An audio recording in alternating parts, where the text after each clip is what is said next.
Good day everybody. Today I have another tutorial for you. Today I'll be showing you how to create a abstract wallpaper in Creo Parametric. So it's a different tutorial today, and here is a sample. As you can see, I'll show it full screen here. So this is a abstract wallpaper in Creo Parametric. It's got a really nice reflective rendering there. Here is another example. In Creo you can create interesting geometric shapes and use the HDRI renders to create a interesting render. So yeah, this is the final result. It turned out really well. I also put on the depth of field effects as well, and create a realistic, high quality wallpaper.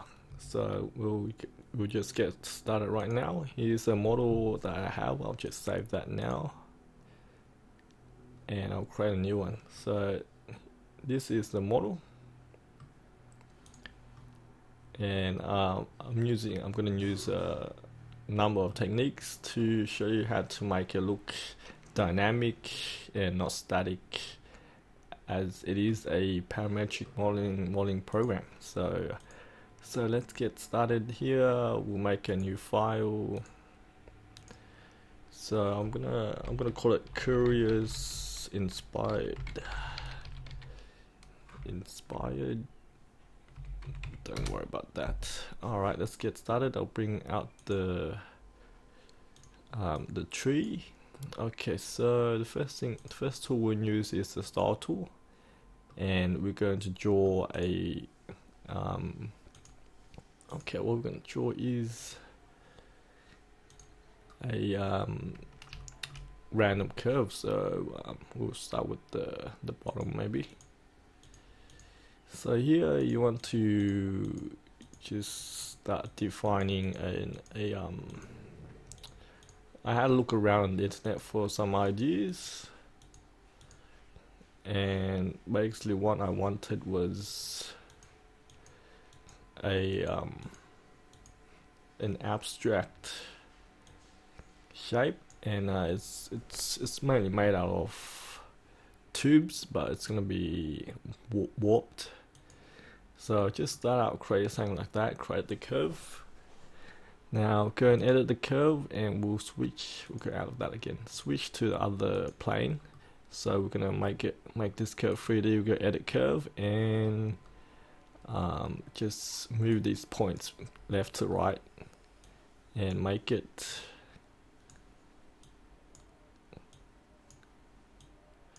look like 3D.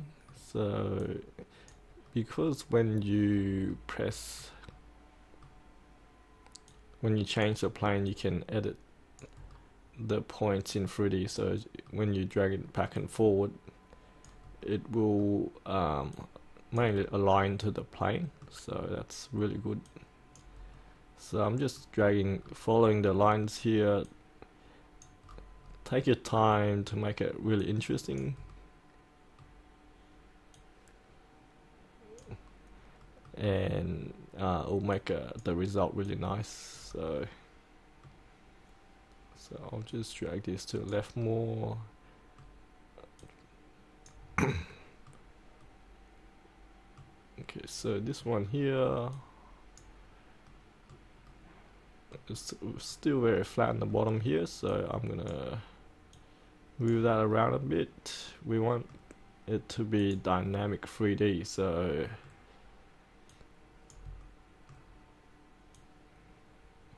and try hide the end points as well, because it can look silly in your render. So I'm moving this here.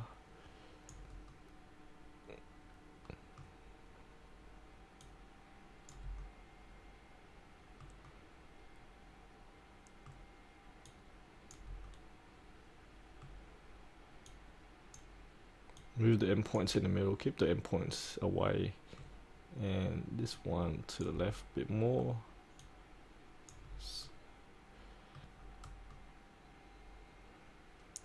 This curve is fairly flat. Let's move it away from the center.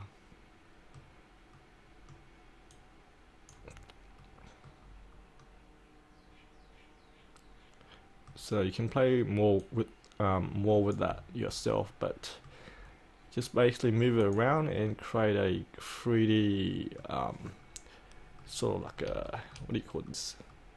Like a messy string, yep. And make it look artistic, so it looks nice.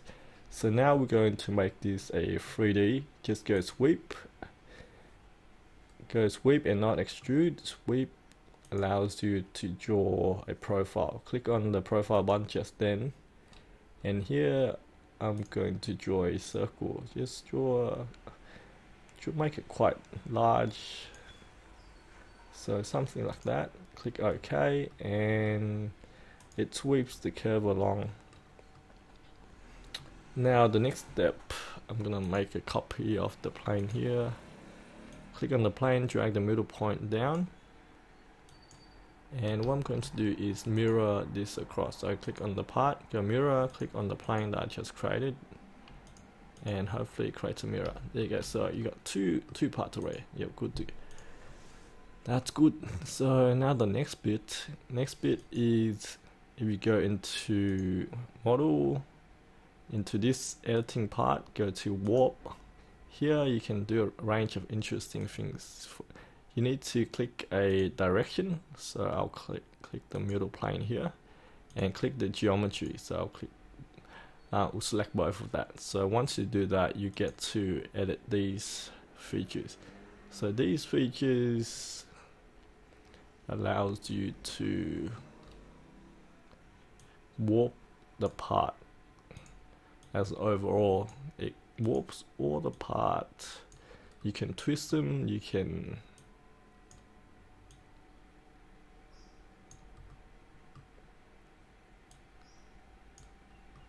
so it's really good, sort of interesting, creates different range of shapes. You don't have to always work with primitive shapes. You can create organic shapes in Creo. So it's really good. Creo, you can do so many things with it, so it's great. This buttons let you switch to different faces. So I'm using the twist tool here, and you click on the point here, and then you can twist them around. So this is great. My model turned out to be not very, looks dynamic. The shapes are really different all the way around. It doesn't look like just a simple sweep of a shape. I use these warping techniques. It helps to make the shape artistic, interesting. So I'm gonna also apply a bend. What it does is creates a bend. So there you go, we nearly have the shape already. So maybe a bit more. Let's see, what does my gut say? Up to about there. Yep, that should be enough. And one more, I'm gonna just extend this longer.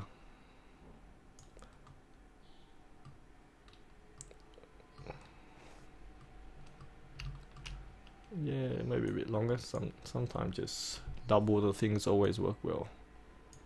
And maybe one more thing here. I want to make this a bit wider here. And there you go. So you have the first bit. Rendering is important as well. I'll go over that later. But now I'm gonna use something else, something interesting as well. I'm gonna use the freestyle tool here. I'll drop a sphere down. You can use pan tools to make some interesting effects. So I'm going to scale this down.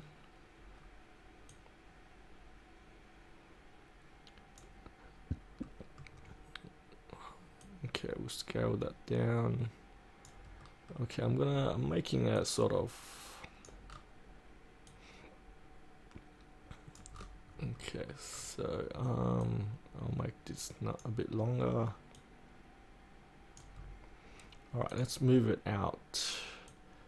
So this is sort of just a circular pattern to the middle, and it just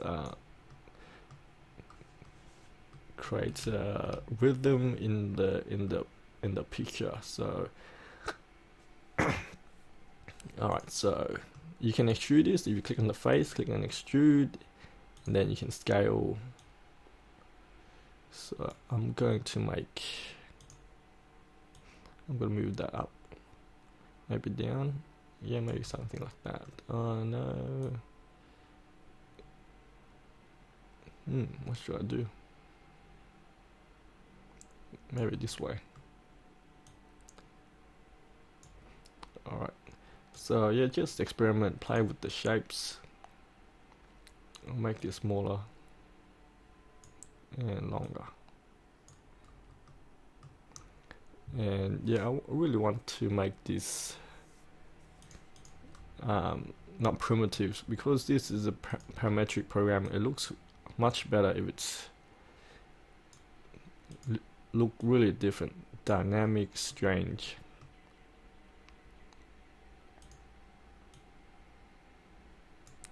So just go in and just pull the shape around, make it look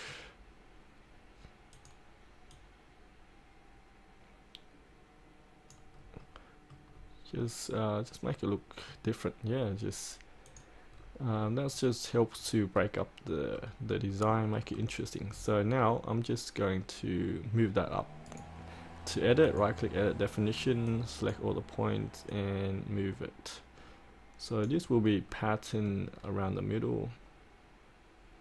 Just make sure it's around the middle, so it helps eye to read well. So now, before I go ahead, I will make a center axis. Click on that plane, hold control, click on that plane, and it will create an axis. Now select that feature, go to pattern, click on axis. Alright, we can't see the axis because we need to bring this feature after the axis, and click that and pattern.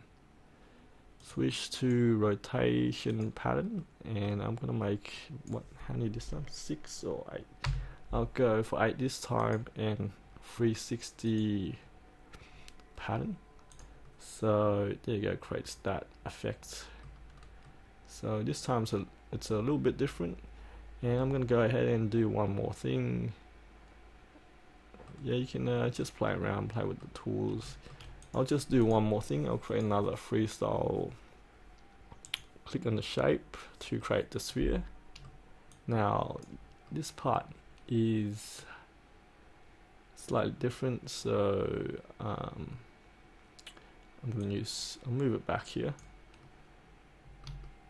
So because a good picture will be dynamic, it look different, it has lots of different shape, so we need to make the design have more variety of things. So what I'm going to do is I'm going to create a sort of like a body for this thing. I'm going to move, bring it over here. Alright, so basically it's got a, what do you call this?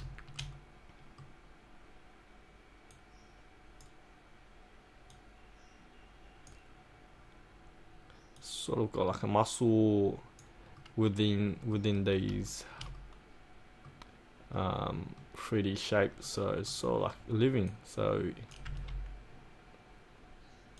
let's move that into place. Alright, so we'll click out of it, click on this end, and we're gonna extrude.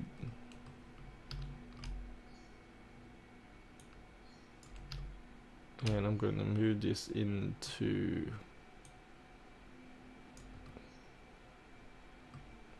a bit too far down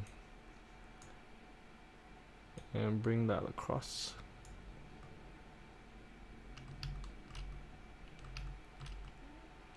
and make that larger. Go to scale, scale and just leave it around there. And here we'll should I extrude? Yeah, just do now extrude and bring it back so it's still within there. Scale it down.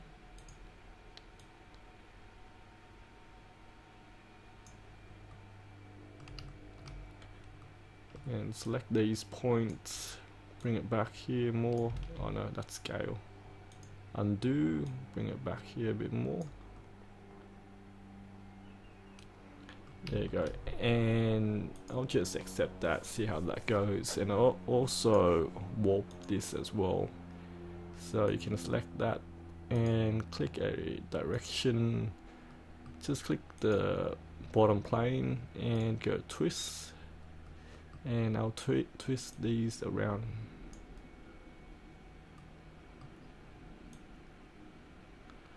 Yeah, it does lag, does become really laggy if you make it really complicated. Alright, so how does that look?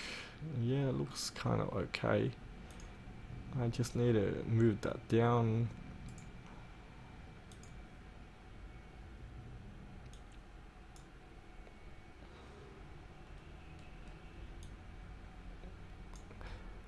And okay, see how that looks. Alright, just yeah, just go ahead with that. Alright, now I'm just gonna go, when we render it'll look okay. We'll just find a nice angle for that. Alright, so let's go ahead to rendering. Rendering is quite a hit and miss. You need to pick a scene that's good. I use this one works really well. And pick a material. I found gold. If you go to open the library, go to metal, click on gold, and highlight your mouse over the material. There's the polish material. Just makes the reflection look really good. So click on switch to part to select everything, and you apply a gold color to that. And I'll just do a quick draft render to see how it looks. So just go render.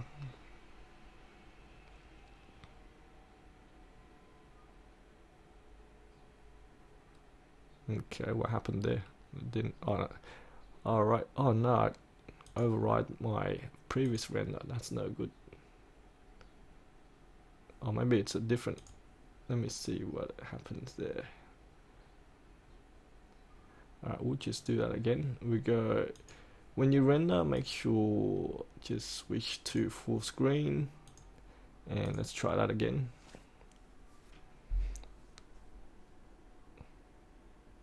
Alright, there you go. So that's how it looks already. What you can do, you can go pick, put a HDRI maps. Oh, I already loaded one in there. Yeah, if you go look on the internet for a map, a good map will I mean the environment is really important, because this is a really reflective material. If we pick a good environment, the material looks very interesting. Let's have a look at this one. This one's not so good, so I'll just load the previous one back. The one I found really useful is it's got a hint of blue and red. So this one here. So just load that one in, and when you render, find just have a look around. You can switch on perspective view to make it look dynamic. Maybe like that.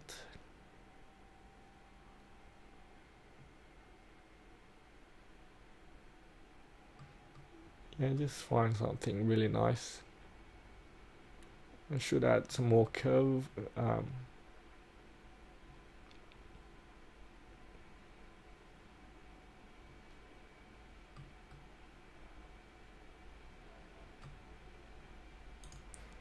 Yeah, something like that. And when you render, put on maximum to make it look really nice. What else? So put a HDRI maps. You can remove the shading if it's in the way. And also one more thing, when you go to effects, you can turn on depth of field. So this is pretty neat. So let's go. If you turn that on, you can there's sort of this red grid that tells you where to focus. So it'll stop where in the z-axis where you want to focus on. So let's say if I focus more on here and do a quick render. Yeah, the key to making good rendering is pick gold or any polished metal material that has a really good reflection. There you go, it's sort of more focus here and more blurry away there. Maybe I'll focus on this bit more. So yeah, that just go ahead and fix that up. I'll bring it back lightly. Oh no, not that.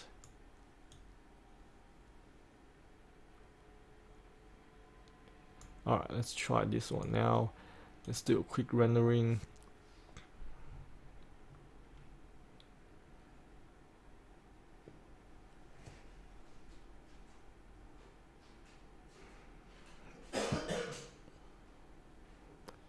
So there you go.